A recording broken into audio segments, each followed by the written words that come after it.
মুরগি যেহেতু পাইছি ভালো মতন বানাই লই। ৬,০০০ টাকা বিল দিচ্ছেন, আপনি এগুলা কি করেন ভাই?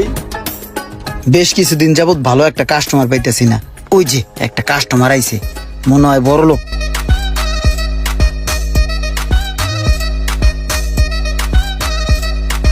আসো নামো।